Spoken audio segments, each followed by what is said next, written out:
নমস্কার, আদাব। আমাদের প্ল্যাটফর্মের যে প্রোগ্রাম ধারাবাহিকভাবে যারা শুনছেন তাদের সকলকে ধন্যবাদ। আহ, আমাদের এই নিয়ে 28তম প্রোগ্রাম চলছে। আমরা সমসাময়িক প্রায় সমস্ত বিষয়গুলো নিয়েই একের পর এক ওয়েবিনার করে চলেছি। আজকে আমাদের যে বিষয়বস্তু আলোচনার সেটি হচ্ছে কৃষি আইন 2020, এবং তাই নিয়ে আপনারা জানেন যে দিল্লিকে কেন্দ্র করে চারদিক থেকে উত্তর ভারতের বিভিন্ন কৃষকরা এবং তার সাথে অন্যান্য দেশেরও অন্যান্য জায়গার কৃষকরা বিভিন্ন বক্তব্য রাখছেন, প্রতিবাদ প্রতিরোধ করছেন। কি আছে এই কৃষি আইনে?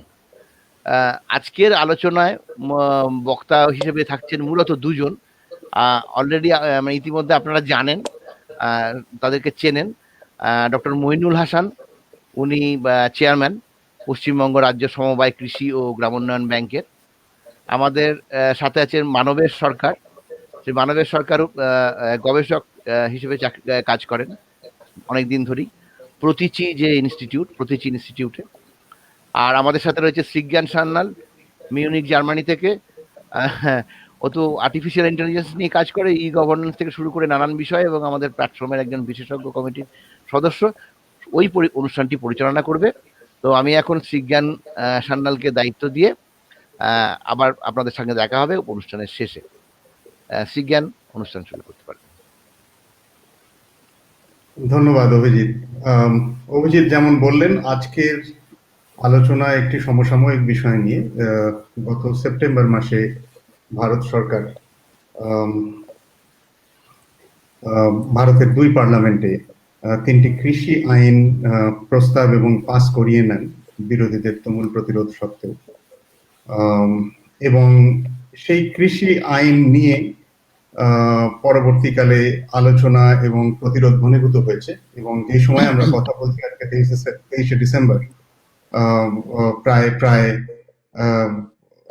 1 মাস মতো সময় হলো উত্তর ভারতের কৃষকরা দিল্লির বর্ডারে জায়গায় জায়গায় জমায়েত থেকে বিপুল কৃষক আন্দোলন চালাচ্ছেন, এবং তাদের দাবি এই কৃষি আইন প্রত্যাহার করে নিতে হবে। এ নিয়ে সরকার পক্ষের সাথে বিভিন্ন দফায় কথা হয়েছে। সরকার পক্ষ আইন সম্পর্কে অনড়, কৃষকরাও তাদের আন্দোলন এবং দাবি নিয়ে অনড়। এই পরিপ্রেক্ষিতে আজকের আলোচনায় আমরা মূলত প্রথমে খতিয়ে দেখার চেষ্টা করব এই যে কৃষি আইন তৈরি করা হয়েছে বর্তমান ভারত সরকারের পক্ষ থেকে, সেগুলো এক্স্যাক্টলি কি প্রস্তাব করা হয়েছে তাতে, এবং এই আইনের সপক্ষে সরকার পক্ষের যুক্তি কি, তারা কেন এই আইন প্রস্তাব করেছেন, এই আইন প্রণয়ন করেছেন, এবং এই আইনের বলে তারা কিভাবে দেশের কৃষক সমস্যার সমাধানের কথা চিন্তা করছেন। কিন্তু তার পাশাপাশি আছে, যেহেতু সক্রিয় আন্দোলন চলছে, তার একটি সমান্তরাল এবং বলিষ্ঠ মতামত আছে, সেগুলো কৃষকদের থেকে উঠে এসছে। বিভিন্ন রাজনৈতিক দল যারা সরকারের সাথে যুক্ত নয়, এবং এমন বেশ কিছু অ্যালায়েন্স যারা আগে সরকারের সাথে যুক্ত ছিলেন, তারাও এর একটা সমান্তরাল মতামত রেখেছে।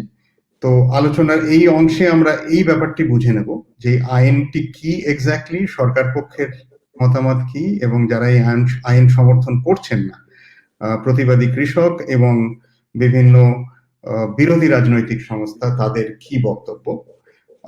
এরপরে আমরা আলোচনায় আরেকটু গভীরে যাব। এই আইনগুলো নিয়ে আলোচনা করতে কতগুলি টার্ম খুব উঠে আসছে, যেগুলো নিয়ে আমাদের কথা বলার দরকার, এবং যাকে বলে ডিক্লাটার করা দরকার। যেমন এমএসপি, যেমন খাদ্য সুরক্ষা। এমএসপি মানে ন্যূনতম সমর্থন মূল্য বা minimum support price, contract farming, এবং কৃষি মান্ডি। এই 4টি টার্ম খুব ঘনিষ্ঠভাবে আলোচনা হচ্ছে এই বিলগুলির পরিপ্রেক্ষিতে। সো আলোচনার দ্বিতীয় অংশে এই বিষয়টি আলোচনা করব, এবং আলোচনার তৃতীয় অংশে আমরা দেখতে চাইব এই বিলগুলিকে বাতিল করার জন্য যে সক্রিয় কৃষক আন্দোলন শুরু হয়েছে, মূলত পাঞ্জাব, হরিয়ানা এবং পশ্চিম ইউরোপের কৃষকদের দ্বারা। সেই আন্দোলন কি, তারা কি চাইছেন, কৃষকরা কি চাইছেন, এবং দেশের বাকি অংশের কৃষকরা এই আন্দোলনকে কিভাবে দেখছেন, তারা সমর্থন করেন কিংবা না করেন না, এবং সমর্থন করলে তারা কিভাবে সমর্থন করার কথা ভাবছেন, সেই নিয়ে আলোচনা করব। তো এই হচ্ছে আজকের আলোচনার স্ট্রাকচার। তো শুরুর প্রসঙ্গ দিয়ে শুরু করা যাক। এই তিনটি বিলের আলোচনা নিয়ে শুরু করা যাক। আমি অনুরোধ করব ডক্টর মাইনুল হাসানকে এই আলোচনা শুরু করতে। প্রথমে বলতে এই তিনটি বিল এক্স্যাক্টলি কি, এবং তারপরে এর বিলের সপক্ষে সরকার পক্ষের মতামত, এবং বিলের বিপক্ষে বা এর সমান্তরাল বিকল্প বিরোধী পক্ষ বা কৃষকদের মতামত, এই তিনটে ভাগে ভাগ করে তিনি যদি প্রথম অংশের আলোচনাটা শুরু করেন। ডক্টর হাসান। ধন্যবাদ শ্রীজ্ঞান। আমি প্ল্যাটফর্মের একজন সদস্য। আমি প্ল্যাটফর্মের সবাইকে আমার আন্তরিক শুভেচ্ছা এবং ভালোবাসা জানাচ্ছি, এবং আজকে আমার সঙ্গে যে মানবেশ আছেন তাকেও আমার শুভেচ্ছা জানাচ্ছি। আর প্ল্যাটফর্মের পক্ষ থেকে এরকমের একটা গুরুত্বপূর্ণ সমসাময়িক বিষয়, যার অভিক্ষেপ সারা ভারতবর্ষের উপরে আজকে পড়ছে, আগামীকাল পড়বে, সেই সমস্ত বিষয়গুলো নিয়ে আলোচনা আমরা করছি। সেই কারণেও প্ল্যাটফর্মের একটা অভিনন্দন পাওয়া যোগ্য প্ল্যাটফর্ম।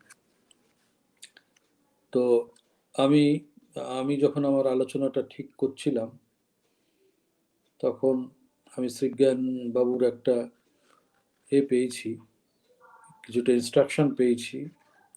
আমি তার জন্য ওকে ধন্যবাদ জানাচ্ছি। কিন্তু আমি প্রথমেই বলে নিতে চাই যে আমি যেভাবে আমার আলোচনাটা আমি একটা স্ট্রাকচার তৈরি করেছিলাম, প্রায় তার সঙ্গে সবগুলো প্রায় একমতই, কিন্তু আলাদা করে আমি শেষে সেটা আবার কিছুটা নিশ্চয়ই বলবো। তো আজকে আমি একটা উল্লেখ করতে চাই যে ভারতবর্ষে আজকে কিন্তু জাতীয় কৃষক দিবস। সেই অর্থেও আমাদের আলোচনাটা একটা বিশেষ অর্থবহ বলে আমি মনে করি, যদিও খুব কম লোকই জানে এই ধরনের একটা দিন ভারতবর্ষে আছে। এটা চৌধুরী চরণ সিং যখন প্রধানমন্ত্রী ছিলেন সেই সময় এটা করা হয়েছিল। আমি সরাসরি এই বিলগুলো তো নয়, এই আইনগুলোর দিকে আমি এবার নজরে চলে আসছি।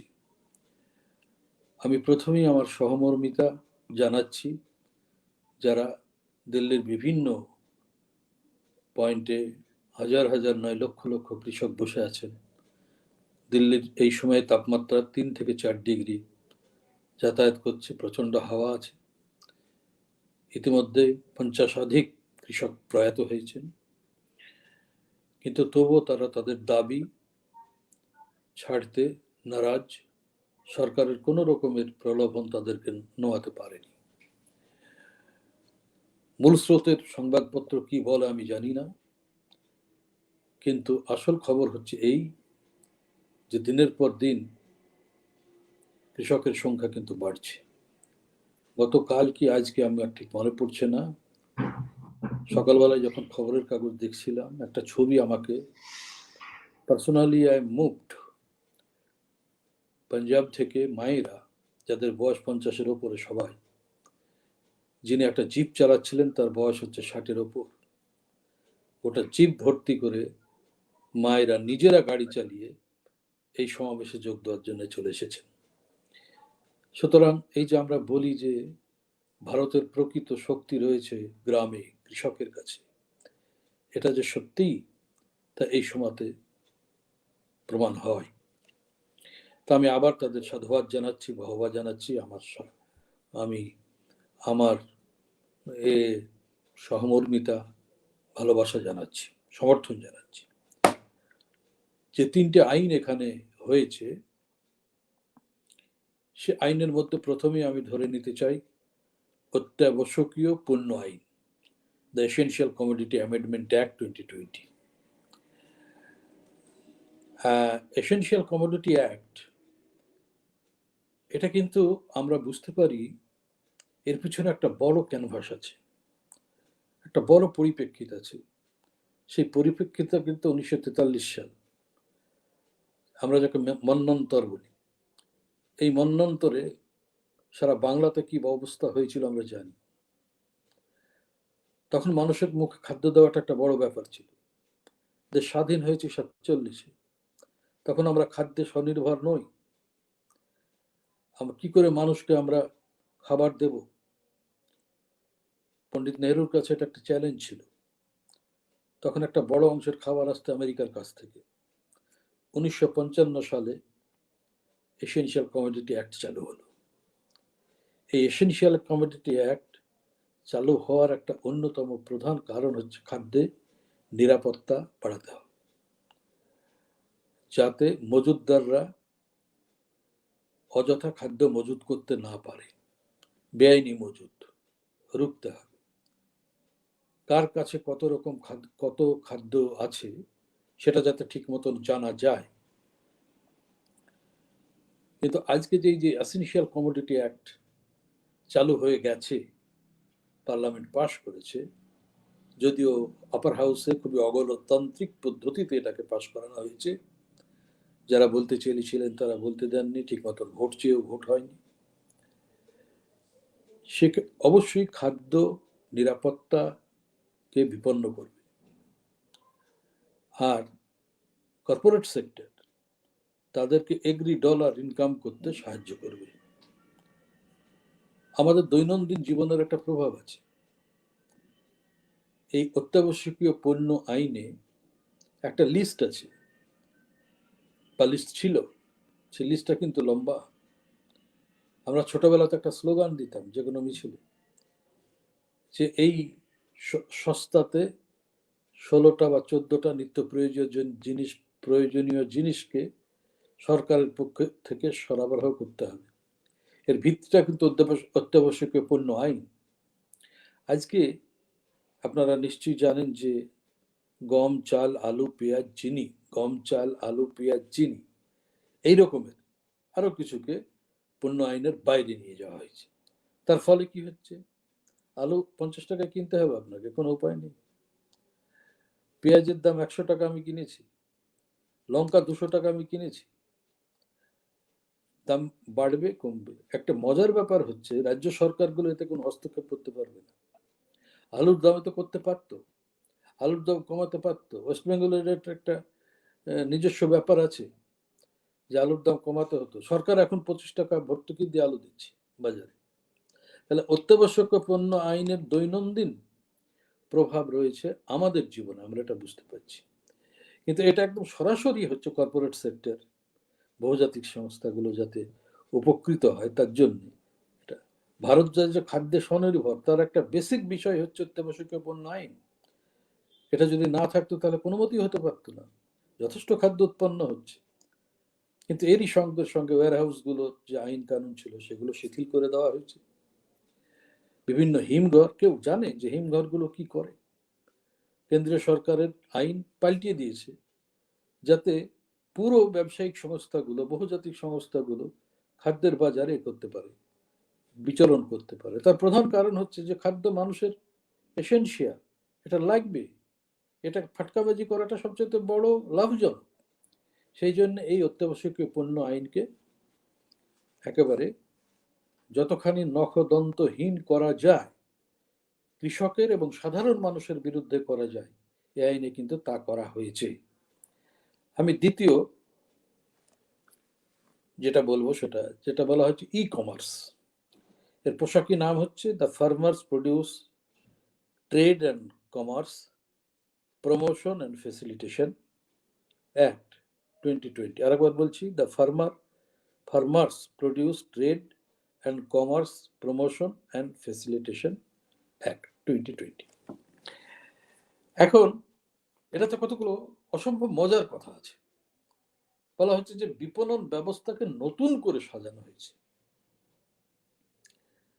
আর কৃষকদের জন্য একটা ভালো খবর বলা হচ্ছে কি, ভৌগোলিক সীমাবদ্ধতা থেকে ভারতের কৃষককে মুক্ত করে দেওয়া হলো।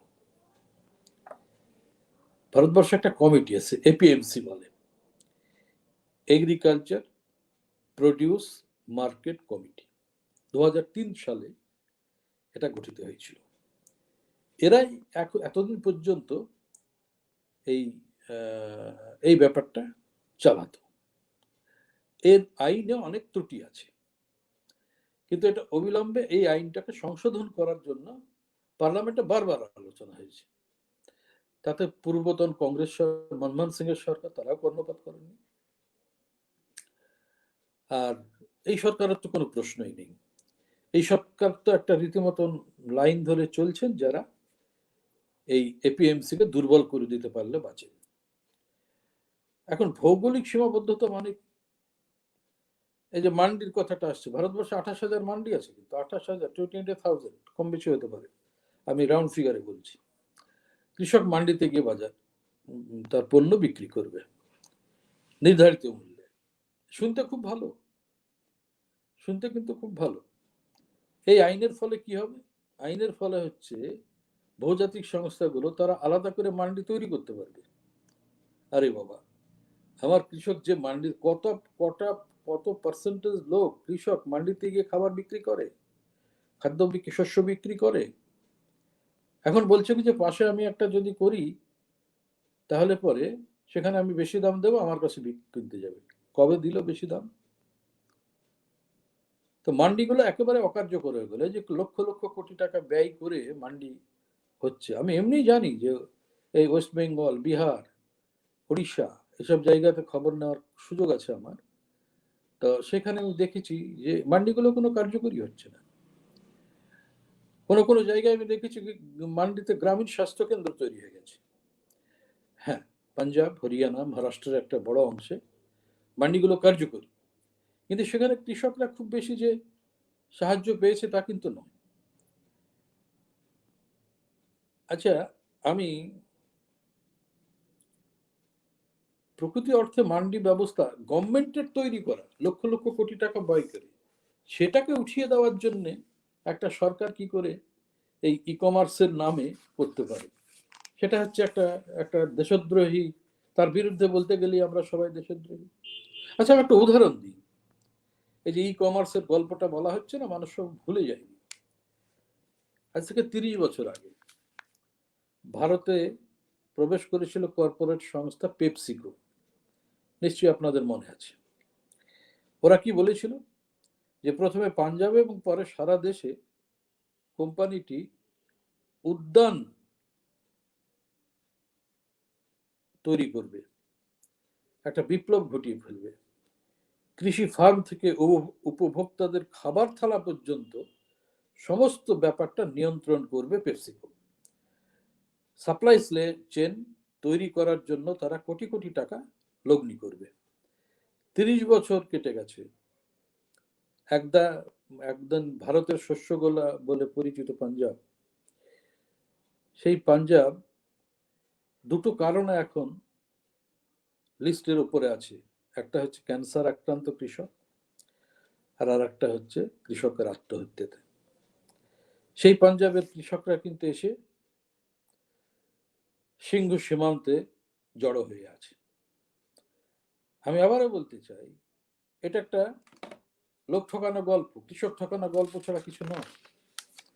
এর ভিতরে অনেক অনেক বড় আইন, আমি সবকিছু বলতে পারছি না, এখন সময় নেই, কিন্তু আমি শুধুমাত্র এই পেপসিকোর একটা উদাহরণ দিলাম। এছাড়া অন্যদের উদাহরণ আছে, আইটিসি, তারপরে আর একটা সংস্থা, এখন আমি কি ভুলে যাচ্ছি বোধহয়।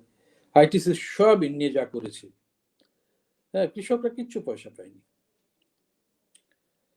এবার আসছি 3 নম্বরে, চুক্তি চাষে। The Farmers Empowerment and Protection Agreement on Price Assurance and Farmer Service Act 2020. The Farmers Empowerment and Protection Agreement on Price Assurance and Farm Service 2020. চুক্তি চাষ, এই নিয়ে বহু কথা হচ্ছে। আরে চুক্তি চাষ তো বাংলাতে ইস্ট ইন্ডিয়া কোম্পানির আমল থেকে হচ্ছে। আমরা তো নীল চাষের গল্প সবাই জানি। সেদিন থেকে বাংলাতে প্রতিরোধ হয়েছে, আইন তো পাল্টানো হয়েছে। আবার ইংরেজরা যেহেতু সিনথেটিক নীল ইন্ডিগো পাওয়া গেছে, তৈরি হয়ে গেছে, সুতরাং এখানে আর নীল চাষে ইন্টারেস্টেড হয়নি, সেটা অন্য গল্প। কিন্তু আজকে এই যে প্রায় একই রকমের গল্প হচ্ছে, সেটা খুব মারাত্মক। চুক্তি চাষের কথাটা কিন্তু ই কমার্সের জন্য যে আইন ছিল বা এপিএমসি ছিল, তার মধ্যে কিন্তু চুক্তি চাষের কথাটা আছে, বা 2003 সালে ছিল আইনের মধ্যে, বা ওর যে নিয়ম কানুন বানিয়েছিল গভর্নমেন্ট অফ ইন্ডিয়া, তার মধ্যে চুক্তি চাষের কথা কিন্তু ছিল। এতে এই চুক্তি চাষ মানেটা কি? দেখুন, আমরা গ্রামের মানুষ, আমি কিন্তু জানি চুক্তি চাষ কাকে বলে। লিখিত পড়িত ব্যাপার নয়, কিন্তু কিন্তু গ্রামে একটা সাধারণ চলে, একটা ব্যবস্থা চলে যে জমির একটা উৎপাদন হবে, অমুক হবে, আমার জমিটা তোকে দিলাম, এটা বর্গাও নয়, আবার হচ্ছে জমি পুরোটা দেওয়াও নয়, একটা চুক্তি ভিত্তিতে থাকে। এটাকে বলে যে অ্যাবসেন্টি ল্যান্ডলর্ড। এটা রঞ্জিত গুহর বইতে আছে।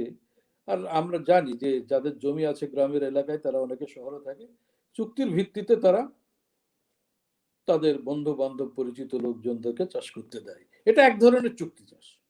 কিন্তু এখন যে চুক্তি চাষটা করা হয়েছে, তাতে কি বলা হচ্ছে?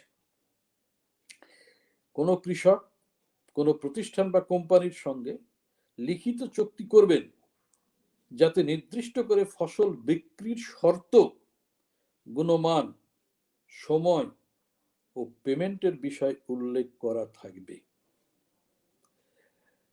গুণমান মানে এই ঠিক এই গুণমানের কথাটা এসেছিল পাঞ্জাবে।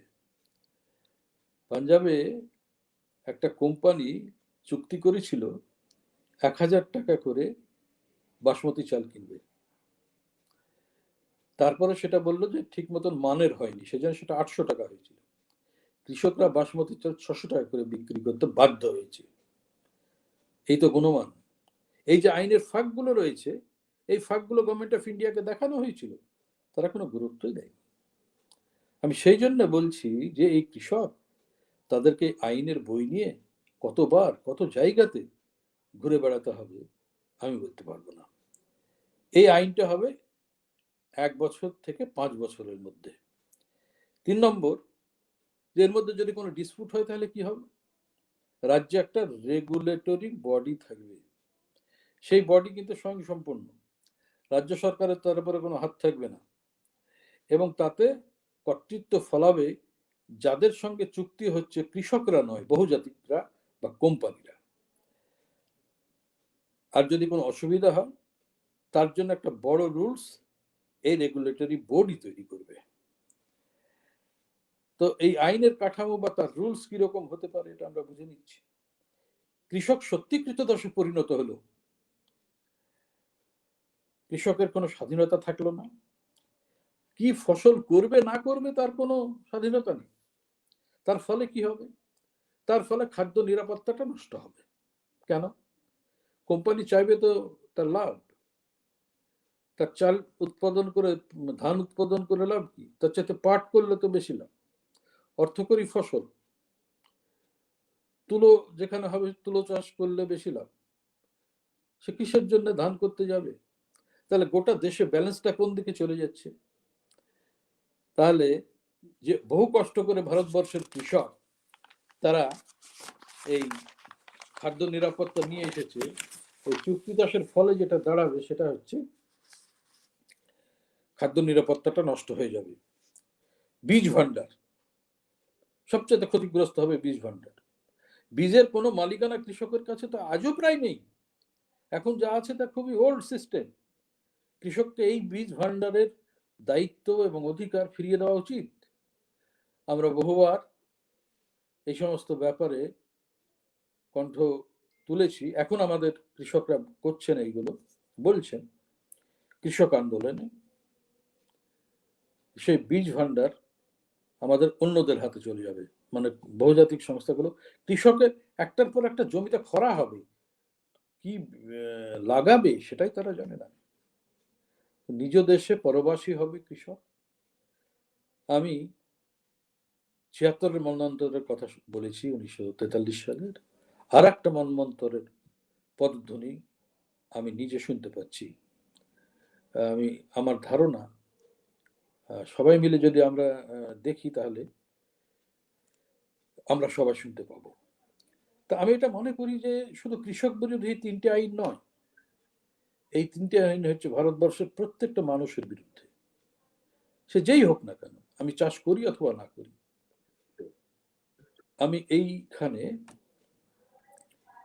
খুবই সংক্ষেপে আমি কৃষকের যে আইন এবং তার সঙ্গে জড়িত বিষয়গুলো হয়েছে 3টে, সেটা আমি বললাম। আমার আলোচনার একটা দ্বিতীয় ভাগ আমি বলতে চাই, যেটা না বললে অসম্পূর্ণ হবে, আমরা না বুঝলে অসম্পূর্ণ হবে। সেটা হচ্ছে যে আইনগুলো চালু করার পিছনে একটা ইতিহাস আছে। এটা এমনি আকাশ থেকে টুপ করে পড়েনি, এটা মনে রাখা দরকার।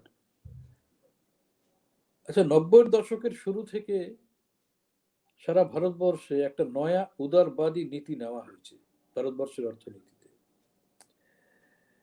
তাতে ভারতবর্ষের ইকোনমিতে কি লাভ হয়েছে, কি ক্ষতি হয়েছে, কতক্ষণ ওপেন হয়েছে, কতক্ষণ হওয়া উচিত ছিল, হয়েছে অথবা হয়নি, আমি সে বিতর্কের মধ্যে আজকে যাচ্ছি না।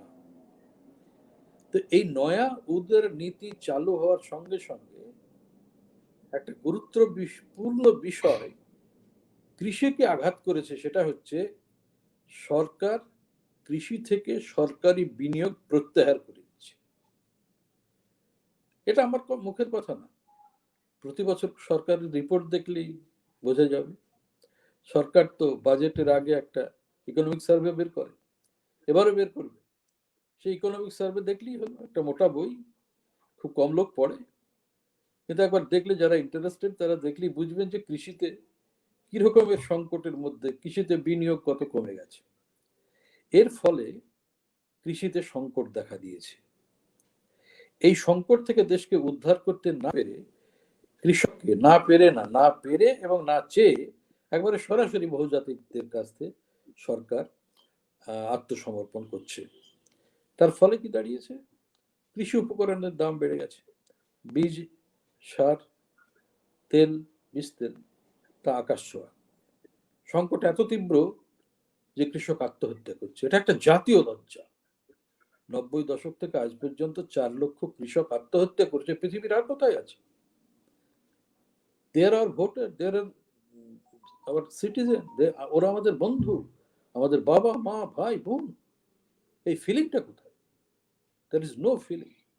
রিপিটেডলি আমি এম ভেরি মাচ যে একটা পার্সোনাল এক্সপিরিয়েন্স আমি আপনাদের বলতে চাই যে আপার হাউসে একবার আমার সুযোগ হয়েছিল যে কৃষকদের আত্মহত্যা এবং কৃষক সংকট নিয়ে মুভ করবার, প্রথম বলবার, এবং আমি 40-50 মিনিট বলেছিলাম আমার ধারণা। কিন্তু আমি শুধু বলেছিলাম যে হু আর দে, যারা এই খুদকুশি বা এই আত্মহত্যা করছে, তারা কি বিদেশের লোক? তারা কি আমাদের অনাত্মীয়? Government should reply. গভর্নমেন্ট কোনো জবাব দিতে পারেনি। সবাই একমত হয়েছিল, কিন্তু what is the remedy? No remedy come out. যাই হোক, এদেশে তো প্রচুর কৃষক আন্দোলন হয়েছে।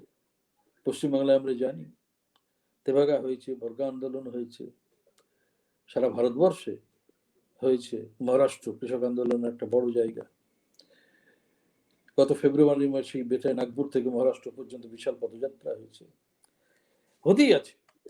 কিন্তু আমি মনে করি যে পুরাতন যে কৃষক আন্দোলনগুলো আর এখনকার যে কৃষক আন্দোলনের মধ্যে একটা ডিফারেন্স আছে। ডিফারেন্স কি? ডিফারেন্স হচ্ছে আগে কৃষক আন্দোলনটা হয়েছে যে জমির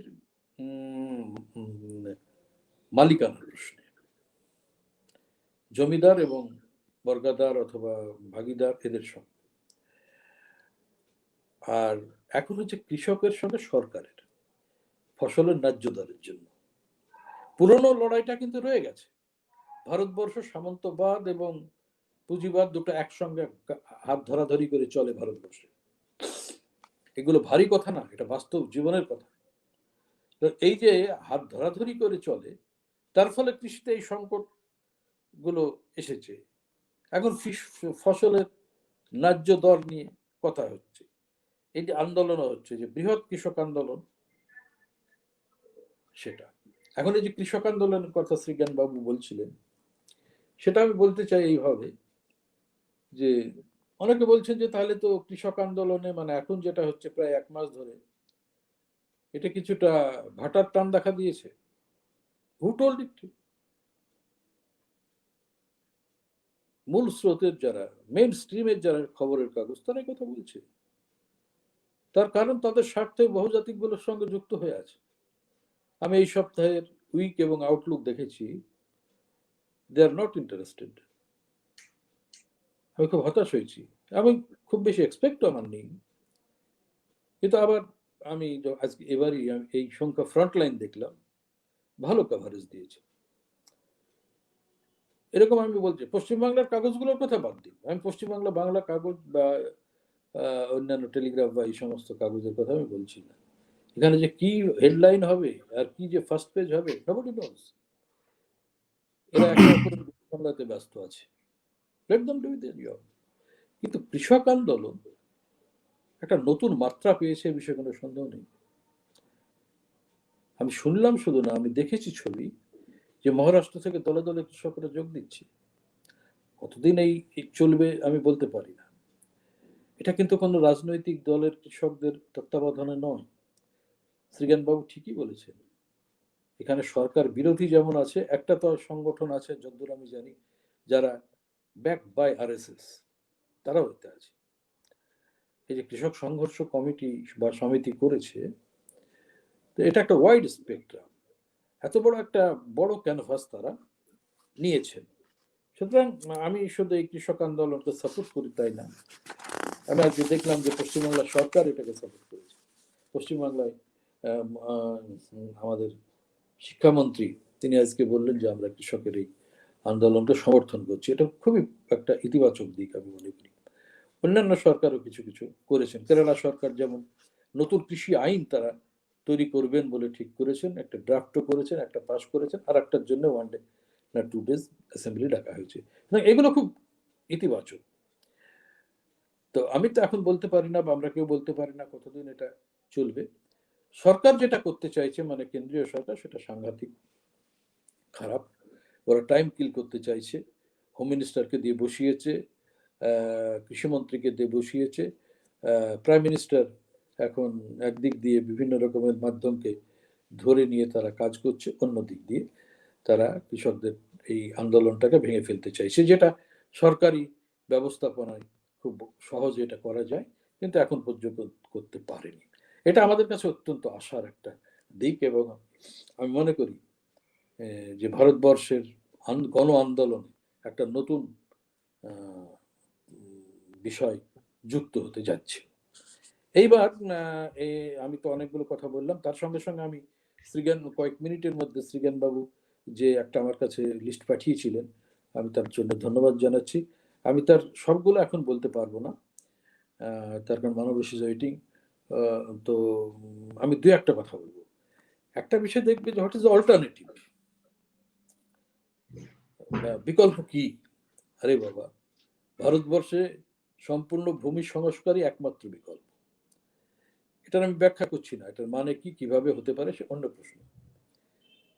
কৃষিতে সরকারি বিনিয়োগ বাড়াতে হবে,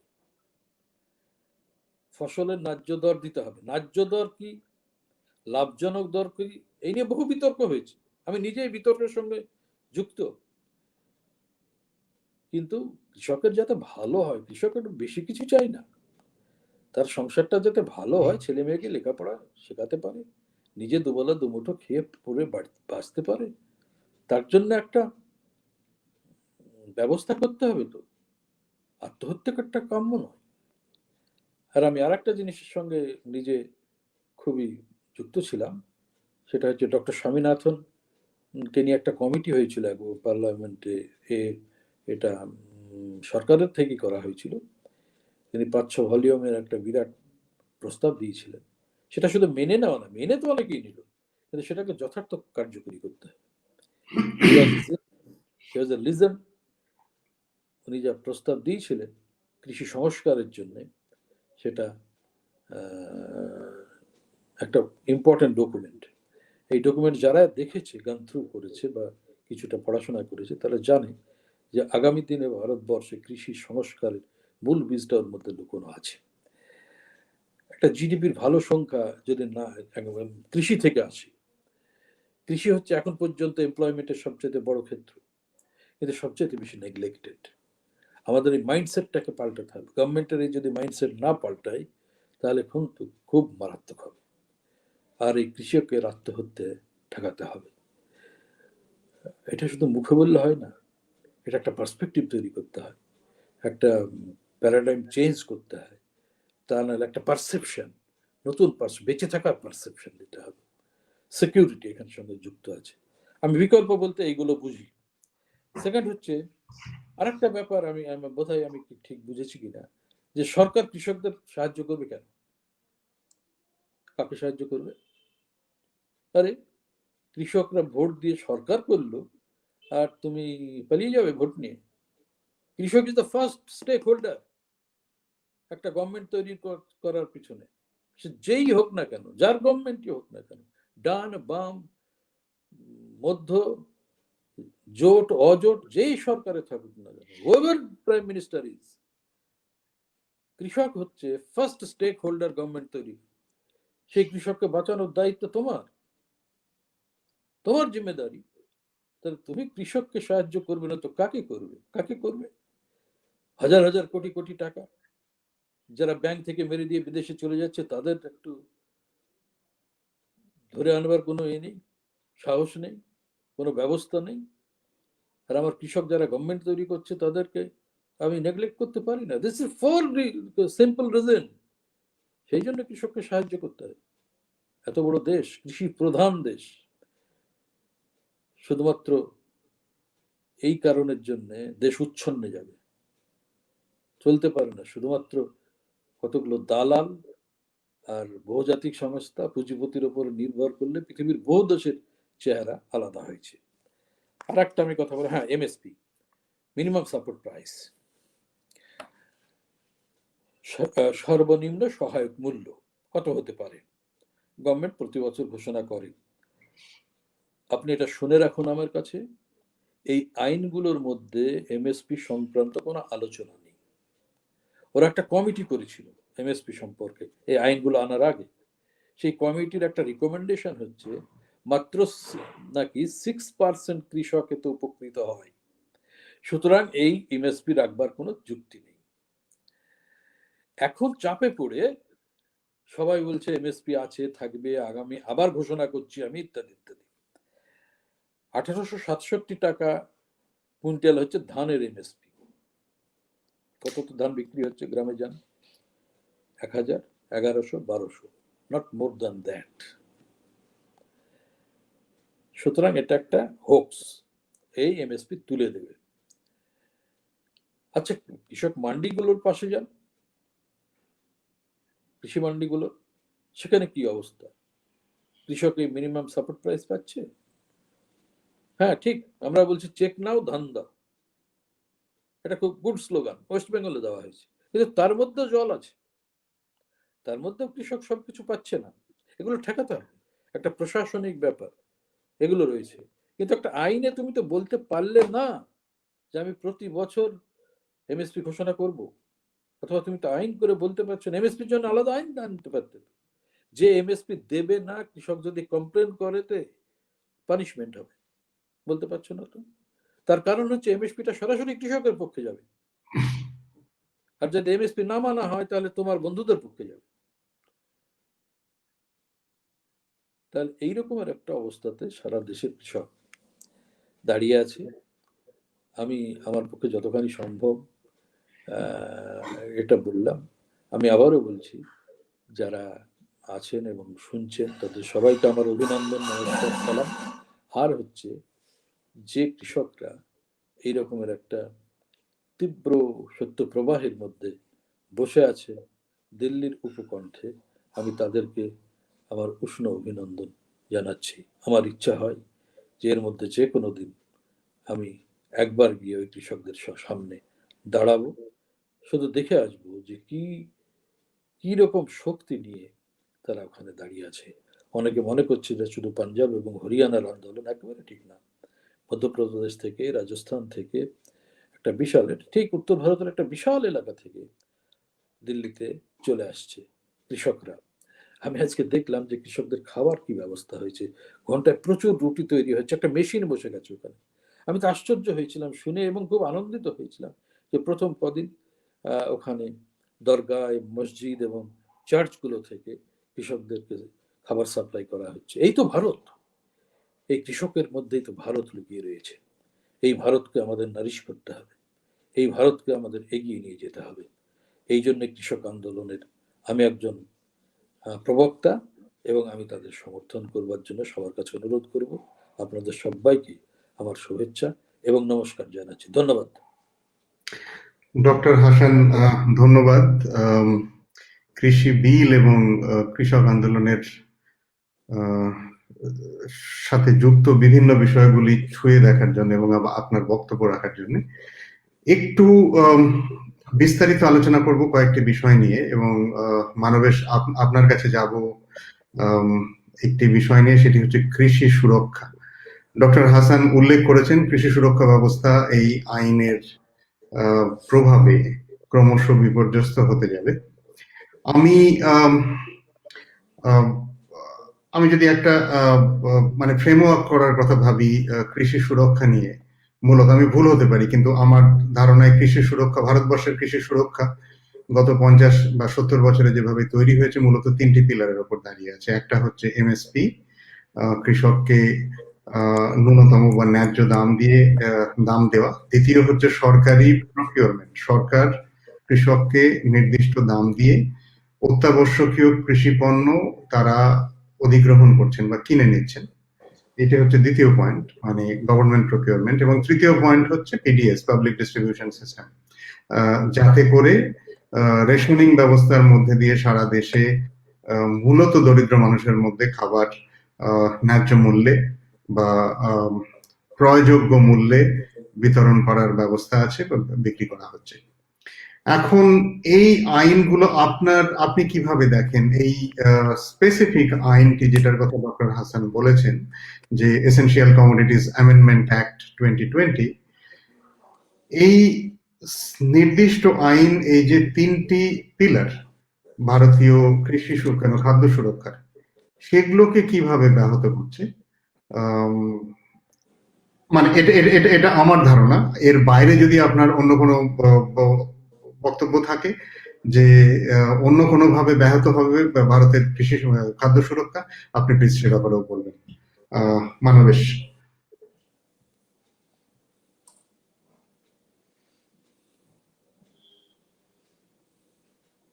আপনি কি মিউটে? আপনার আওয়াজ আসছে না।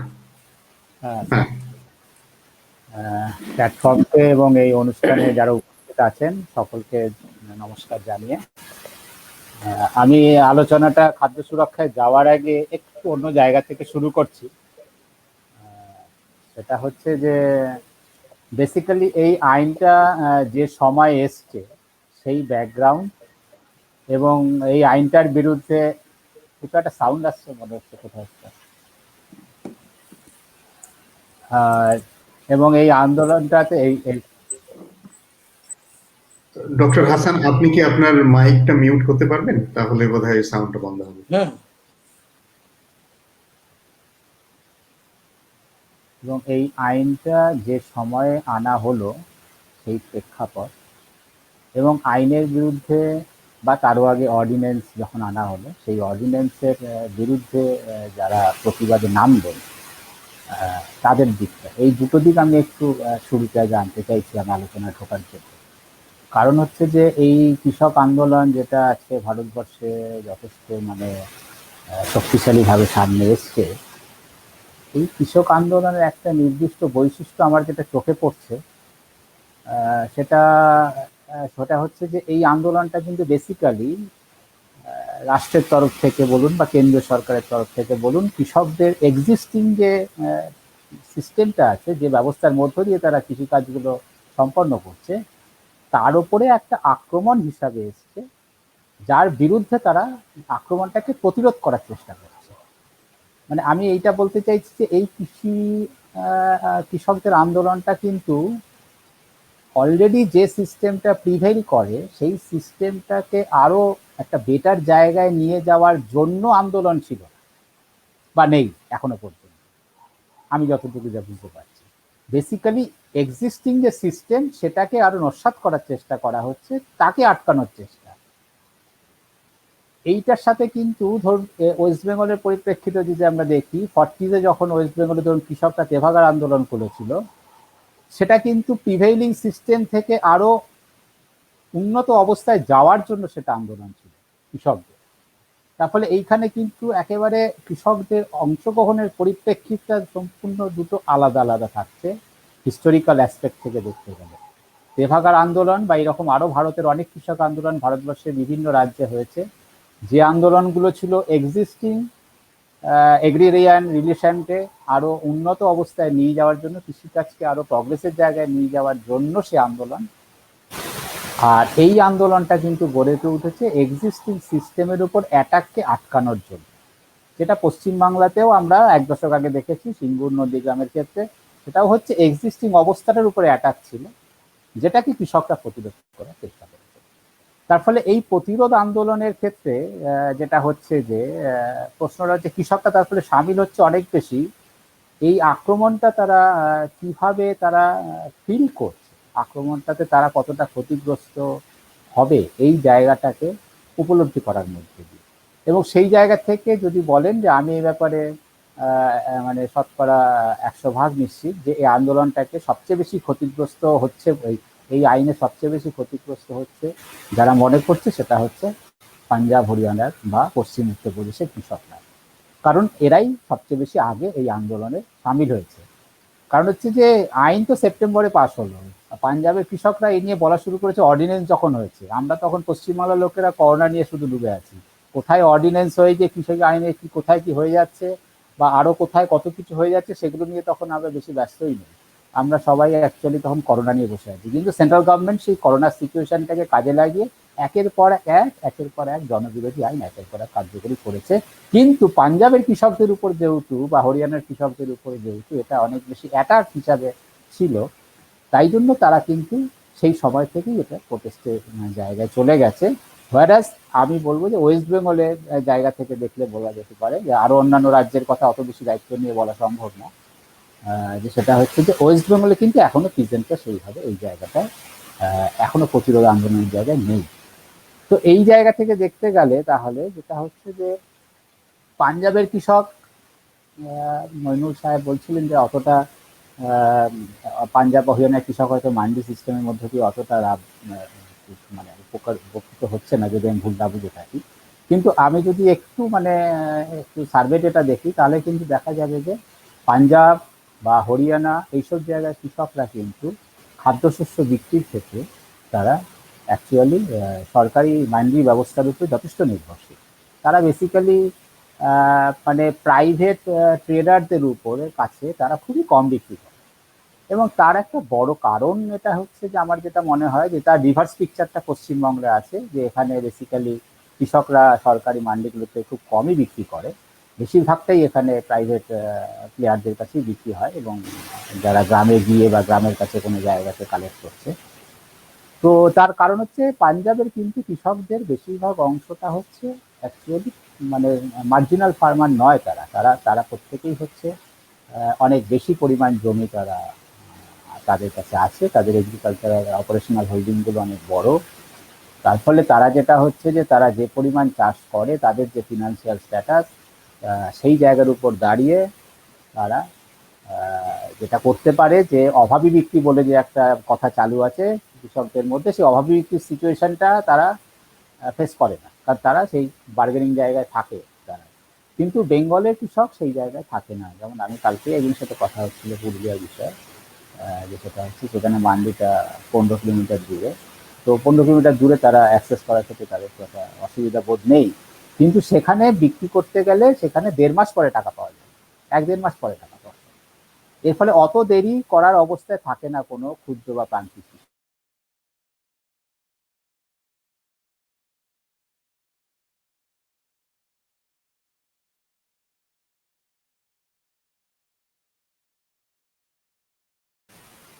গ্রামের কাছাকাছি যে জায়গায় তার মানে ব্যবসায়ীরা কালেক্ট করছে সেই জায়গায় গিয়ে সে বিক্রি করে আসছে। এখানেও আবার একটা যে অদ্ভুত বৈশিষ্ট্য তার কাছ থেকে শুনছিলাম গল্পে, সেটা হচ্ছে যদি বেশি পরিমাণ ফসল বিক্রি করবে তাহলে গ্রামে এসে থেকে সে গ্রামে এসে সে নিয়ে তুলে যাবে ব্যবসায়ী তার নিজের লোক দিয়ে, কিন্তু যা খুব অল্প বিক্রি হবে তাকে ওই ট্রেডারের সেন্টারটাই বিক্রি করতে হবে।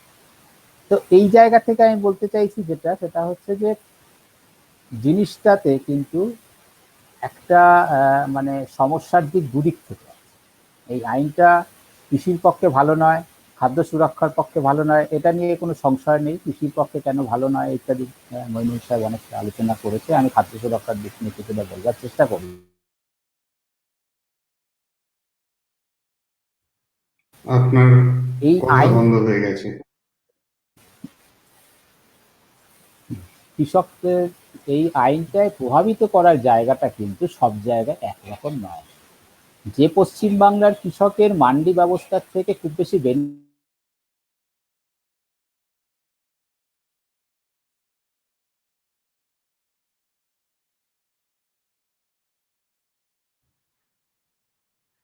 আপনার কথা শোনা গেল না গত আধ মিনিটে। একটু একটু ডিস্টার্ব হয়ে যাচ্ছে আসলে আমার নেটওয়ার্কটাতে।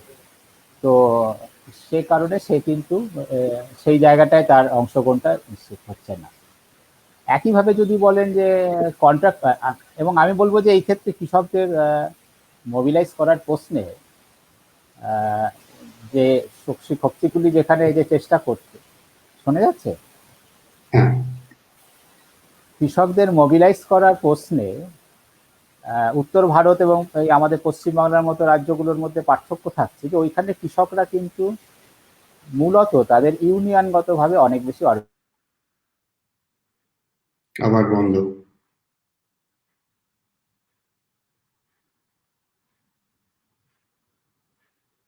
আপনার কথা শোনা যাচ্ছে না। হ্যাঁ, কিন্তু পশ্চিমবঙ্গের মতো জায়গাতে কিন্তু এই অর্গানাইজড হওয়ার নেচারটা অনেক বেশি পলিটিক্যাল। এখানে কৃষকদের আন্দোলনের যদি পুরো ইতিহাসগুলো দেখা যায়, সবসময় কৃষক আন্দোলনগুলো একটা নির্দিষ্ট রাজনৈতিক দর্শন বা রাজনৈতিক দলের জায়গা থেকে মূলত অংশগ্রহণ করেছে। তো এর ফলে যেটা হচ্ছে যে পশ্চিমবঙ্গের ক্ষেত্রে তাই জন্য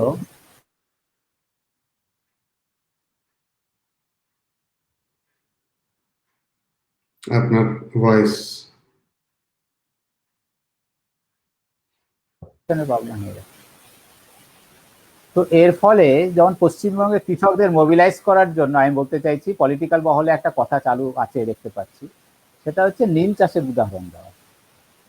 এখন নীল চাষের ধরুন যে উদাহরণটা যদি দেওয়া যায় তাহলে দেখতে পাবো নীল চাষের ক্ষেত্রে কিন্তু বেসিক্যালি যেভাবে কৃষকের সমস্যাটা ছিল সেটা অনেক বেশি অ্যাকচুয়ালি এক্সট্রা ইকোনমিক কোয়ারশন, মানে এখানে কৃষককে জোর করে অনেক বেশি এই চাষের মধ্যে এনগেজ করে রাখা হচ্ছে।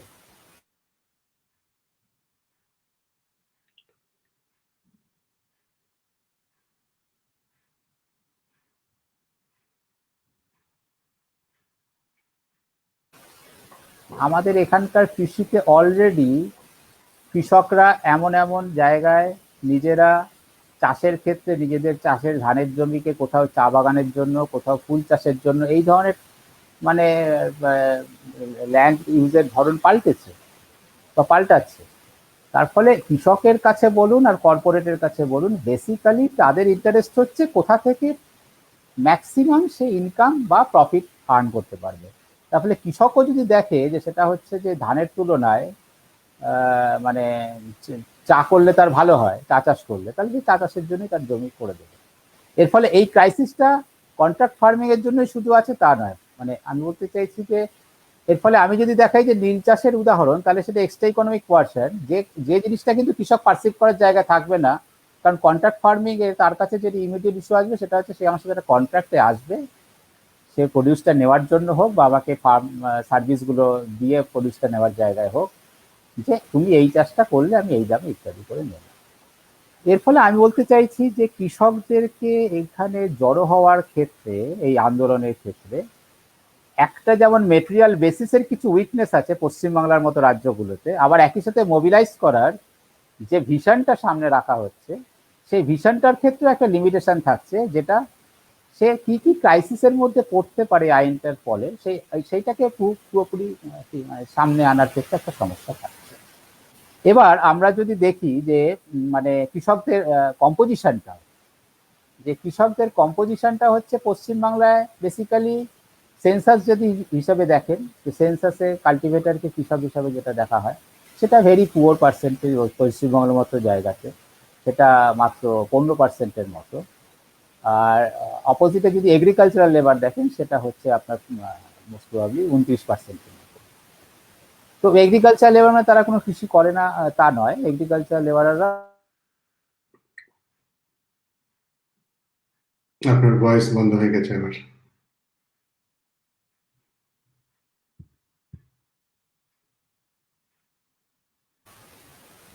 তাদের তাই জন্য অন্যের জমিতে গিয়ে কৃষি শ্রমিক হিসাবে কাজ করার জন্য বাধ্য হতে হয়।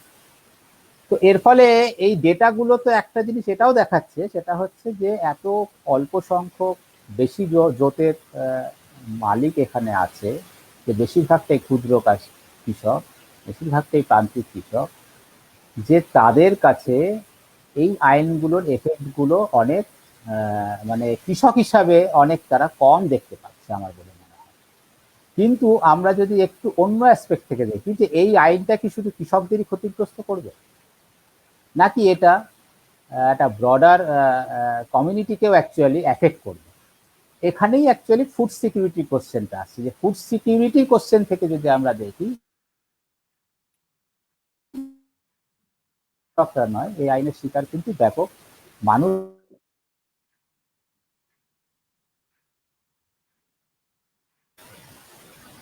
কারণ প্রথমত হচ্ছে যে সেটা হচ্ছে যে এই প্রথমত হচ্ছে সেটা হচ্ছে যে এই তিনটে আইনের মধ্য দিয়ে বেসিক্যালি যেটা তৈরি হওয়ার জায়গা আসছে সেটা হচ্ছে একটা মোনোপলাইজেশন অফ কর্পোরেটস। ফুড স্টাফগুলোর ক্ষেত্রে এখন যতটা বেশি মানে মানে অনেক বেশি বিকেন্দ্রীভূত ভাবে জিনিসগুলোর ব্যবসা চলছে, তার পরিবর্তে সেটা অনেক বেশি মোনোপলাইজড হয়ে যায়। এবং মোনোপলাইজড হয়ে যাওয়া মানেই অটোমেটিক্যালি যেটা হচ্ছে যে সেখানে ক্রমশ জিনিসগুলির উপর মানুষের দাম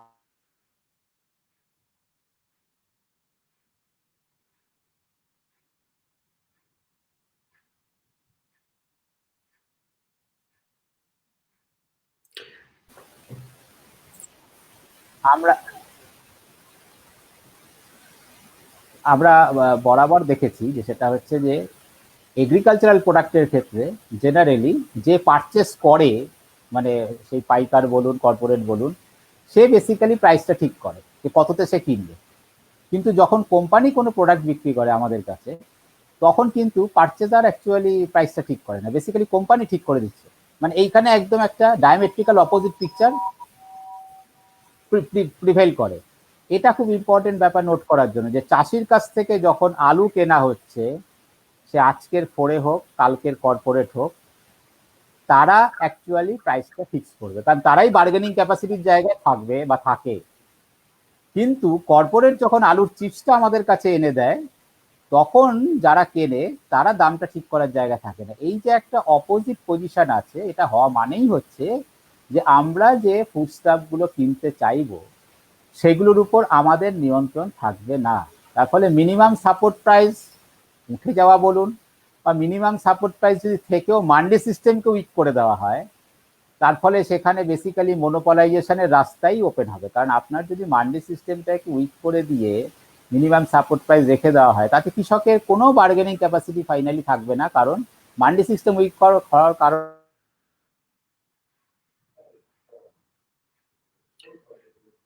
আপনার ভয়েস আবার চলে গেল।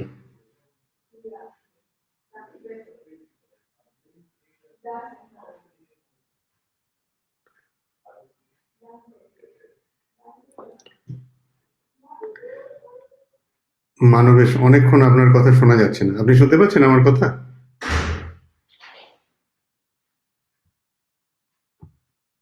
মানবেশ?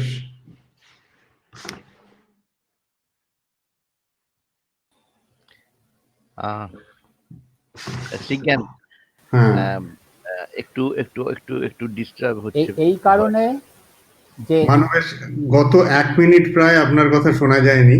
আপনি শেষে যা বললেন ওটা রিপিট করুন একবার। তো আপনি যেটা হচ্ছে যে হ্যাঁ, আমি যেটা বলছিলাম যে সেটা হচ্ছে যে এর ফলে যেটা হচ্ছে যে মানে খাদ্য সুরক্ষার খুব বেসিক একটা জায়গাতে গিয়ে অ্যাকচুয়ালি অ্যাটাক আসবে, কারণ যেহেতু মনোপলাইজেশন হবে তার ফলে প্রাইসের ক্ষেত্রে কন্ট্রোল কিন্তু একেবারেই কর্পোরেটদের হাতে চলে যাবে।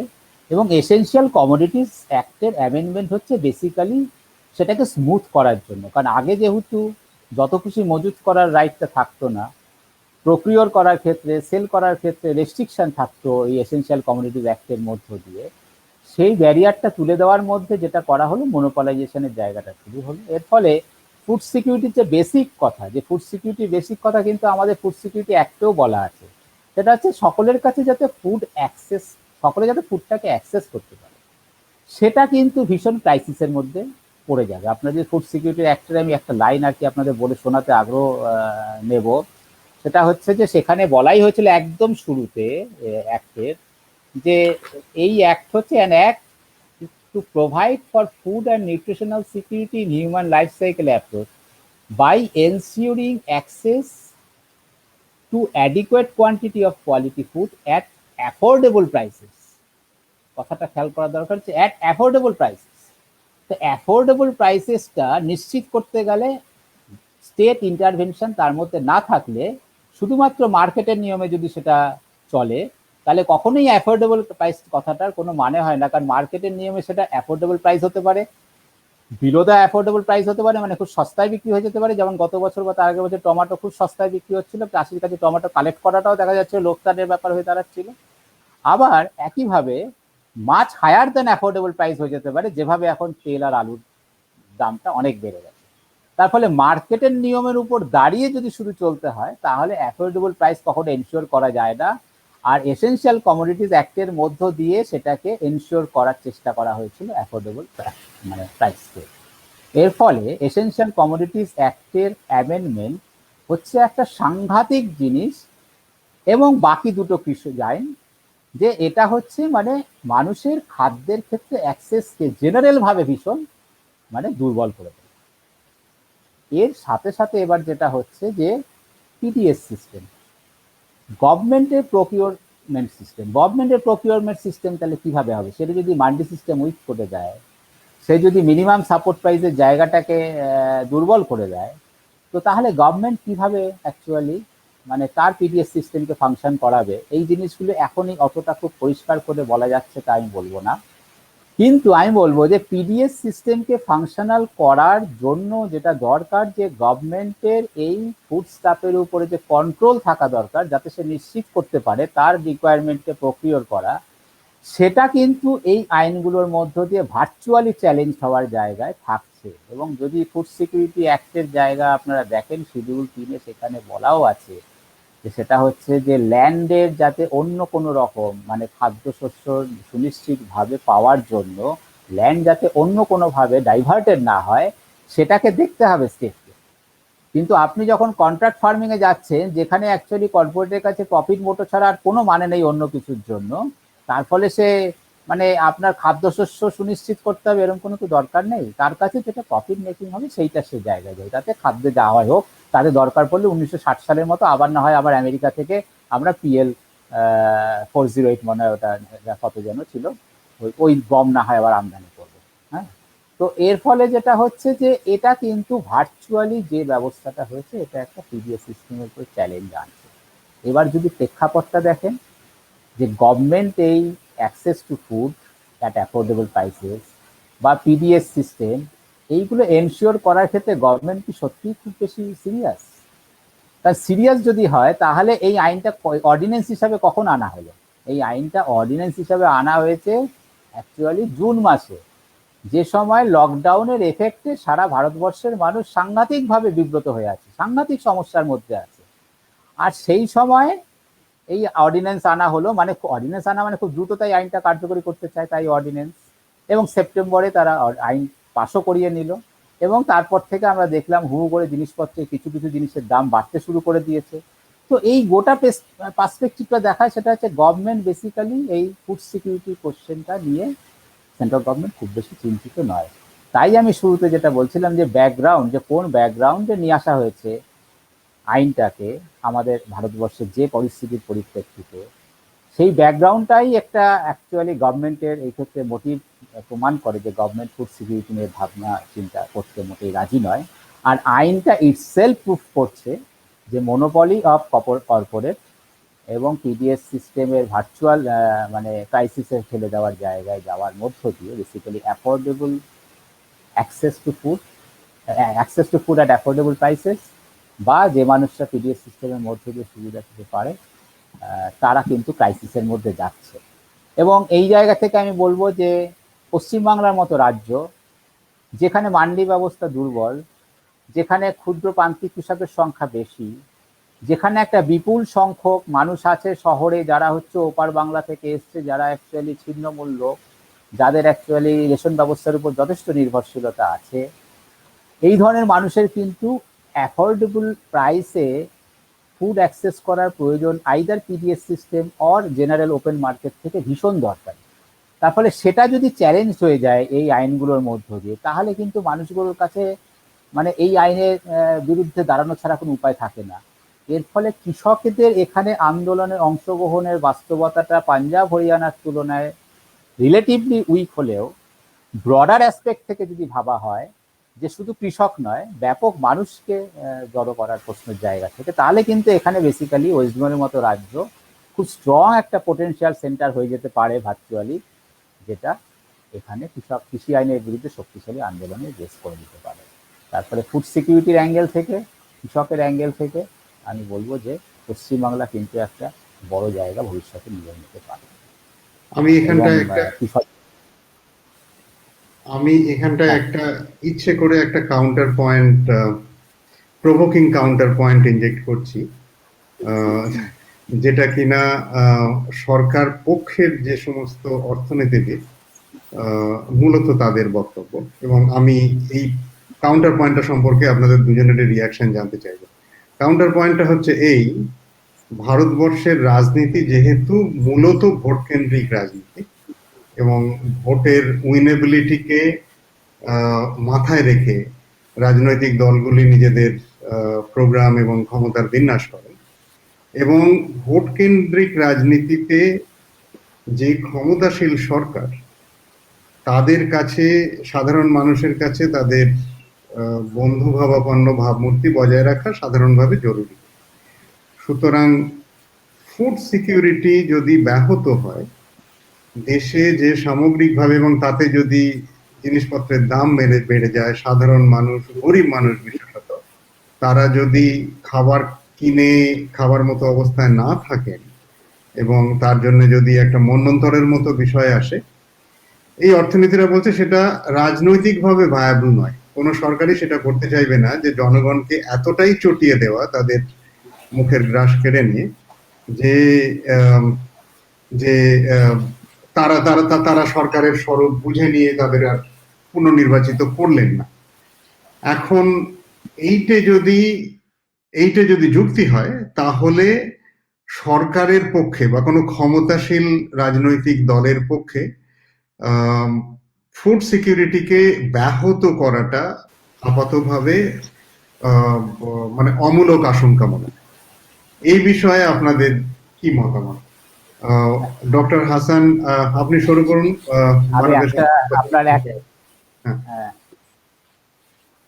হ্যাঁ বলুন। না শ্রীকান্ত, এক মিনিট, আপনার ওই আমার কানেকশনটা চলে যাওয়াতে লাস্ট কথাটা শুনতে পাইনি, যেটা আশঙ্কাটা অমূলক, তারপরে কি কথা বল? হ্যাঁ, আশঙ্কাটা অমূলক, কারণ তারা মনে করছেন যে সরকার খাদ্য security, PDS public distribution system বা ফুড প্রকিউরমেন্ট, যার মানে পাবলিক ডিস্ট্রিবিউশন সিস্টেম চালানো যায় কারণ সরকার যথেষ্ট এসেনশিয়াল কমোডিটি প্রকিউর করেন ফার্মারদের কাছে, তার জন্যই। সুতরাং এই যে ভ্যালু চেন, কোনো সরকারই আগ বাড়িয়ে এই রিস্ক নেবেন না যে এই ভ্যালু চেন নষ্ট হচ্ছে এবং তারা তারা তাদের জনপ্রিয়তা হারাচ্ছেন এবং সারা দেশে অনাহারের মতো বা মন্বন্তরের মতো একটা ঘটনা ঘটে একটা ব্যাপক গণ অসন্তোষ তৈরি হচ্ছে, যা কিনা সরকারের বিরুদ্ধে জনগণকে খেপিয়ে তুলতে পারে। সুতরাং তারা বলছেন সরকার এটা কোনোদিনই করবে না। সুতরাং কেউ যদি বলে থাকেন যে আমাদের খাদ্য সিকিউরিটি নষ্ট হয়ে যাচ্ছে এই আইনের জন্য, সেইটা অমূলক আশঙ্কা। এইটা হচ্ছে আমার কাউন্টার পয়েন্ট।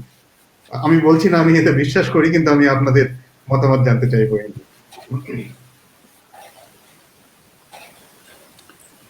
এখন হচ্ছে যে শোনা যাচ্ছে আমার কথা? হ্যাঁ, শোনা যাচ্ছে, বলুন।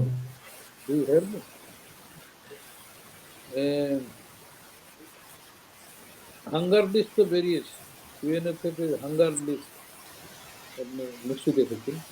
ভারতের কোন জায়গায় স্থান একেবারে নিচে, 1 নম্বর। 2 নম্বর, পলিটিক্স একটা সাংঘাতিক রকমের জটিল বিষয়বস্তু। অর্থনীতিবিদরা পলিটিক্স ঠিক করতে পারবে না, আর গভর্নমেন্ট কি করে তার জনপ্রিয়তা হারাবে এটা গভর্নমেন্ট নিজেও বুঝতে পারে না। যখন হারায় তখন বুঝতে পারে যে জনপ্রিয়তা হারিয়ে গেল। সুতরাং অর্থনীতিবিদদের এই কথাগুলো হচ্ছে একটা, আমি বলি যে ফ্রুটলেস একাডেমিক ডিসকাশন। এই নিয়ে কথা বলা যায়, কিন্তু বাস্তব একদম কমপ্লিটলি ডিফারেন্ট। আমি পশ্চিমবাংলাতে ছোট উদাহরণ দেবো। 67 সালে কিসের জন্য গভর্নমেন্ট যুক্তফ্রন্ট এসছে? এটা unrest among the Kisan. 69 unrest among the কিষান। 69, 71, 77 এই, আচ্ছা, লেফট ফ্রন্টের লোকরা কি বুঝতে পেরেছিলেন যে তারা এত বড় একটা ম্যাসিভ লিড দেবে? বুঝতে পারে। সুতরাং সমাজের ভিতরে কি দ্বন্দ্বগুলো কি ক্রিয়া করে কেউ কিন্তু বলতে পারে, এগুলো বোঝা যায় না। বই পড়ে কেউ ভোট দিতে যায় না, আর ভোটার কিন্তু সকালবেলাতেই ঠিক করেছে তাকে ভোট দেবে। সুতরাং অর্থনীতিবিদরা যে চর্চাটা করে সে চর্চার সঙ্গে মানুষের মন যুক্ত আছে, যেটা একটা কমপ্লিটলি ডিফারেন্ট।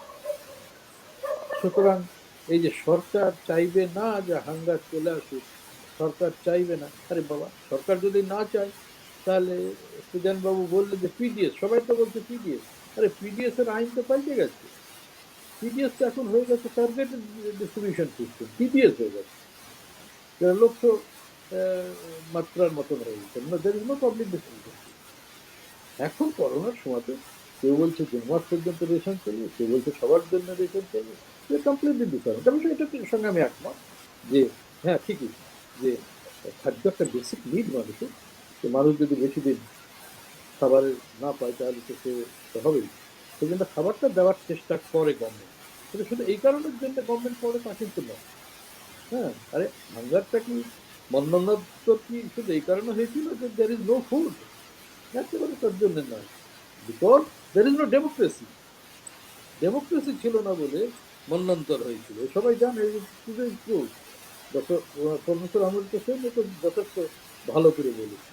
কিন্তু সেই কারণের জন্য দেশে খাদ্য থাকা না থাকা তো কোনো সমস্যাই নয়, থাকবে, কিন্তু খাদ্য মানুষ পাচ্ছে না। যেটা ফুড সিকিউরিটি অ্যাক্ট থেকে উনি কোট করেছেন দ্য ফার্স্ট লাইন, আমার এখনই মনে পড়ছে যে এই যে অ্যাফোর্ডেবল প্রাইস, খাদ্য আছে কিনতে পারছে, খাদ্য আছে ডিস্ট্রিবিউশন হচ্ছে না। এই যে ডেমোক্রেটিক সিস্টেম নেই, এই ডেমোক্রেটিক সিস্টেম ভেঙে গেলেই তখন সরকার পরিবর্তন হয়ে যাবে। তার জন্য হাঙ্গারের দরকার হবে না। সুতরাং অর্থনীতিবিদরা যে কথা বলছে সেটা টু স্টেপ ফরওয়ার্ড। হ্যাঁ, এই বিষয় তো চলতে পারে, নিশ্চয়ই আমি ওয়েলকাম করি। কিন্তু তাই জন্য শুধু এই কারণের জন্য একটা সরকার পাল্টে যাবে, আর এই কারণের জন্য সরকার প্রচুর খাদ্য দিয়ে যাবে। প্রচুর খাদ্য দিয়েও গভর্নমেন্ট পাল্টে গেছে, এই উদাহরণ সারা পৃথিবীতে আছে। সুতরাং এই একমুখী একটা বক্তব্যের সঙ্গে একমত আমি নই। অর্থনীতিবিদরা পলিটিক্স করে না অনেকেই, আবার অনেকে করেন, বেশিরভাগই করেন না, বই লেখেন, এটাতে সমাজের অনেক উপকার। Thank you. হ্যাঁ, থ্যাংক ইউ। মানবেশ, আপনার কোনো অতিরিক্ত পয়েন্ট ডক্টর হাসান যা বললেন তার উপরে?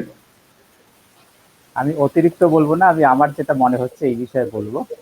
এক হচ্ছে যে প্রথমত হচ্ছে যে মন্বন্তর এবং ক্ষুধা, এই দুটো শব্দকে আমি আলাদা আলাদা ভাবে দেখতে বলবো।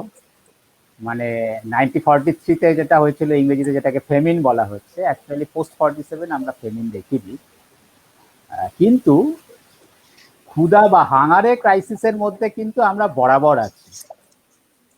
যে 60s এর আবার সাউন্ডে একটা ডিস্টার্ব আসছে, সাউন্ডের একটা প্রবলেম আসছে। হ্যাঁ, হ্যালো, আমি মিউট করে দিচ্ছি, আমরা মিউট করে দিচ্ছি, আপনি বলুন। তো এই কারণ, হ্যাঁ হ্যাঁ, এবার তো যেটা হচ্ছে যে 60s-এ পশ্চিমবাংলায় 59 বা 66-এ যে ফুড মুভমেন্ট হয়েছিল, সে তো ফেমিনের জন্য হয়নি, হাঙ্গারের জন্যই হয়েছে। মানুষের কাছে অ্যাফোর্ডেবল প্রাইসে যথেষ্ট অ্যাডিকুয়েট খাদ্য সংগ্রহের উপায় ছিল না, এবং তার ফলে এখানে ফুড মুভমেন্ট হয়েছে। তার ফলে ফুড মুভমেন্ট হওয়ার জন্য ফেমিন দরকার নেই, ফুড মুভমেন্ট হওয়ার জন্য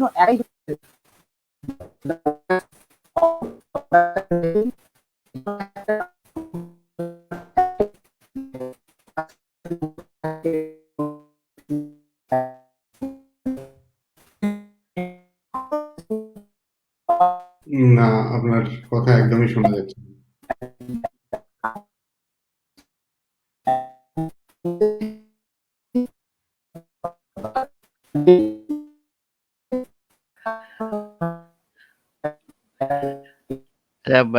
শব্দটা একটু ডিস্টার্ব হয়ে যাচ্ছে। আমাদের আলোচনা প্রায় শেষ হয়ে এসছে সিজ্ঞান। হ্যাঁ, এইটা দিয়েই শেষ করবো, শেষ করবো। শুরু করে দেওয়াটা ভালো হবে। আমি একটু লিভ হ্যাঁ, করব, তার কারণ আমি টাইম স্ট্যাম্প আমার একটা আছে। হ্যাঁ হ্যাঁ শ্রীকান্ত, আপনার কথা শুনছি। হ্যাঁ, তো আমি এই নিয়ে আলোচনা করতে চাইছিলাম।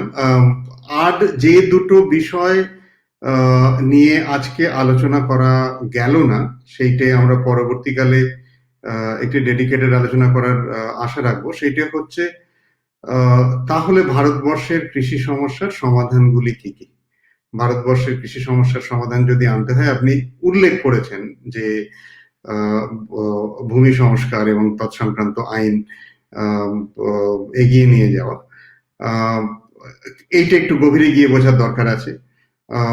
এছাড়া অনেকে সমবায় ভিত্তিক আন্দোলন, আপনি নিজে ব্যক্তিগতভাবে খুব ঘনিষ্ঠভাবে জড়িত কৃষক সমবায় আন্দোলনের সাথে, সমবায় ভিত্তিক আন্দোলন কিভাবে সাহায্য করতে পারে, এবং এবং এর সাথে আনুষঙ্গিক বিষয় যেগুলো, সেগুলো নিয়ে আমরা একদিন বিস্তারিত আলোচনা করার আশা রাখবো।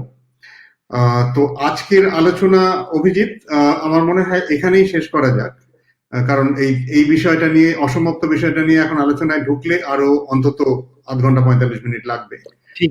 ঠিকই, কিন্তু আমি মানে আজকের বক্তব্য শুনে আমি দুজনেই খুব ভালো বক্তব্য রেখেছেন, কিন্তু ডক্টর হাসান, ডক্টর মইনুল হাসান যে বক্তব্য রেখেছেন, সেটাতে আমরা প্রচন্ড সমৃদ্ধ হয়েছি। প্রথমত 1 নম্বর হচ্ছে উনি অত্যন্ত গভীরে বক্তব্যটা রেখেছেন, যেখান থেকে বোঝা যাচ্ছে যে কৃষক সমাজের সাথে, কৃষকের সাথে, গ্রামের সাথে ওনার একটা ঘনিষ্ঠ যোগাযোগ রয়েছে। আর শুধু তাই নয়, এর আইনগত দিকগুলো কি কি এবং তাই নিয়ে কি কি আলোচনা হয়েছিল আইনসভাতে, ভারতের কেন্দ্রীয় আইনসভাতে, সে সম্পর্কেও আমরা অনেক কিছু জানতে পারছি। এটা আমাদের কাছে একটা বিরাট পাওয়া। আর মানবেশ তো গবেষকের দৃষ্টিভঙ্গি থেকে মানবেশও খুব গভীরে গিয়ে বলেছে খাদ্য সুরক্ষার বিষয়ে। আমার মনে হয় তাতেও আমরা খুবই সমৃদ্ধ হয়েছি, এবং ও তো খুবই একটি বিখ্যাত প্রতিষ্ঠানে কাজ করে, ডক্টর অমর্ত্য সেনের প্রতিষ্ঠান, ফলে খুবই, প্লাস ওর নিজেরও খুবই বুদ্ধিমত্তা রয়েছে, যেখান থেকে ও বক্তব্য রেখেছে।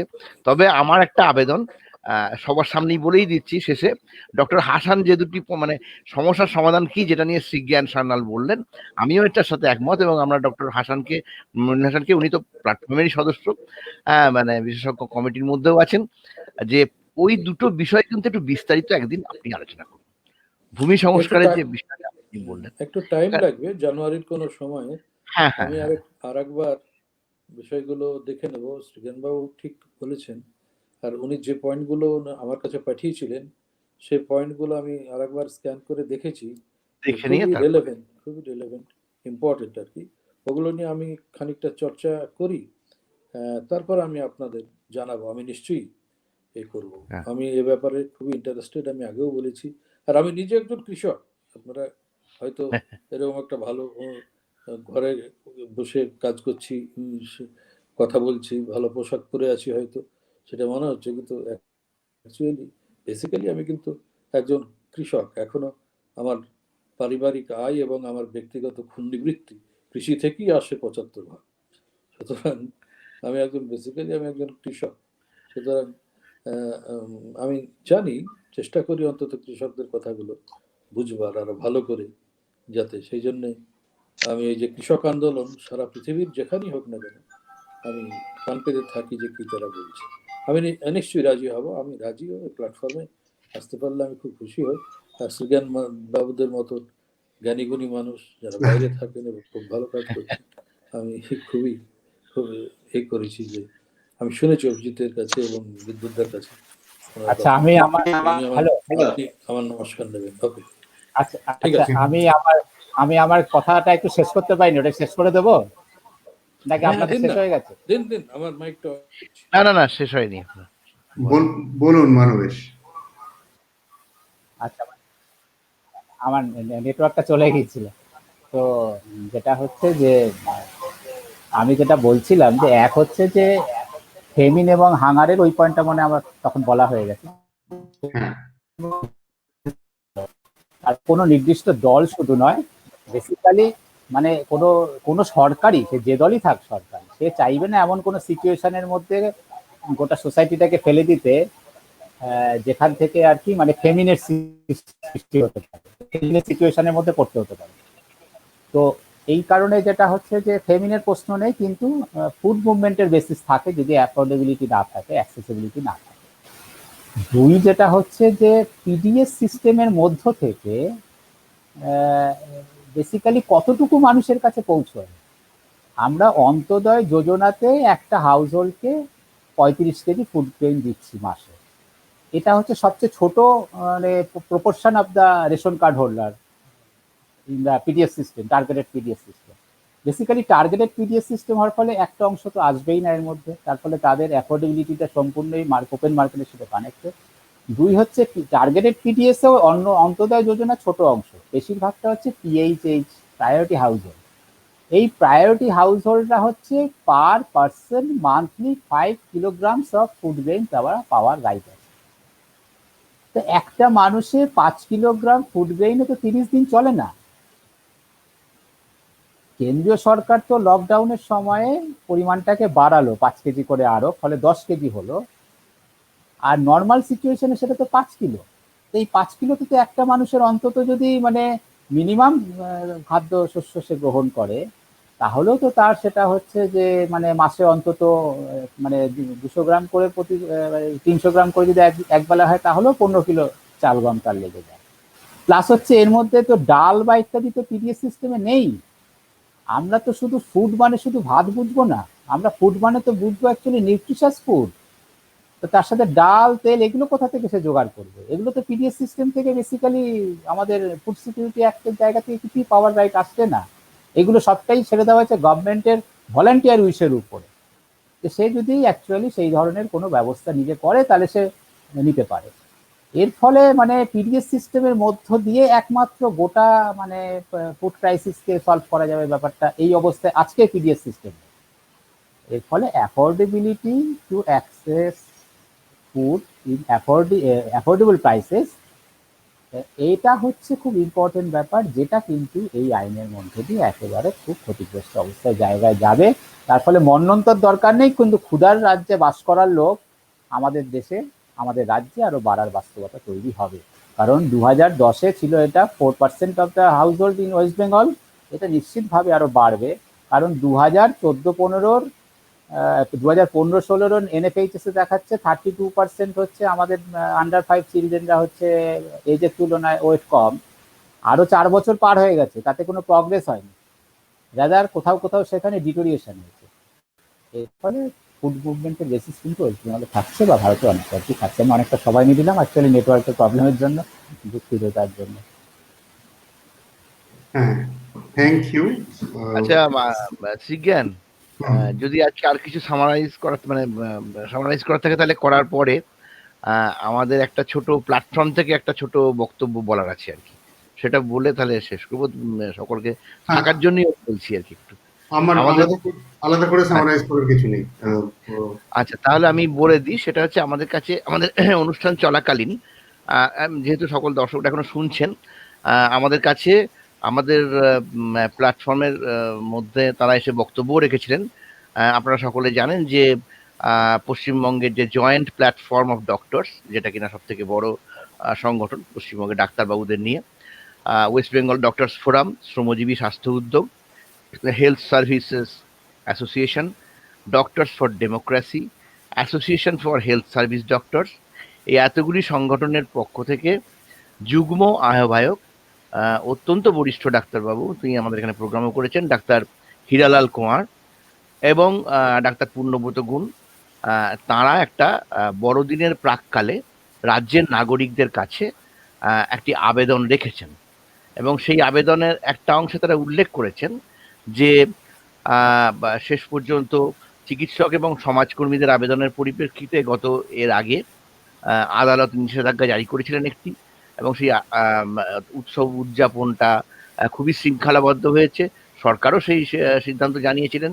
তো এবারেও তারা ওই একই বক্তব্য রেখেছেন, একটি দীর্ঘ বক্তব্য, সেটি প্ল্যাটফর্মের ফেসবুক পেজে প্রচার করা হবে। আপনারাও শেয়ার করুন যাতে সেটা সকলের কাছে গিয়ে পৌঁছয়, এবং তারা জানিয়েছেন যে তাদের দৃঢ় বিশ্বাস যে আপনারা নিজেকে, আপনার পরিবারকে এবং আপনার রাজ্যকে এবং আপনাদের দেশকে কোভিড সংক্রমণের নতুন ঢেউ থেকে রক্ষা করতে এই ডাক্তারবাবুদের তারা যে আবেদন জানিয়েছেন, তাদের এই আবেদনে সাড়া দিয়ে সচেতন নাগরিক হিসেবে আপনারা আপনাদের দায়িত্ব পালন করবেন। ডাক্তার হীরালাল কুমার এবং ডাক্তার পূর্ণব্রত গুণ খুব সুন্দর সময় পাঠিয়েছেন, আপনাদের অসংখ্য ধন্যবাদ। আমরা এই কিছুক্ষণের মধ্যে এটার প্রচার শুরু করব, এটাই বলার আছে। তাহলে ঠিক আছে, থ্যাংক ইউ অভিজিৎ। তো তাহলে আজকের আলোচনা এখানেই শেষ হচ্ছে। এই বিষয়ের কন্টিনিউশন হিসেবে আমরা জানুয়ারি মাসে কৃষি সমস্যার সমাধান কি পথে এগোনো উচিত সেই নিয়ে আলাদা করে আলোচনা করব। আজকের অনুষ্ঠান দেখার জন্য সকলকে ধন্যবাদ। নমস্কার।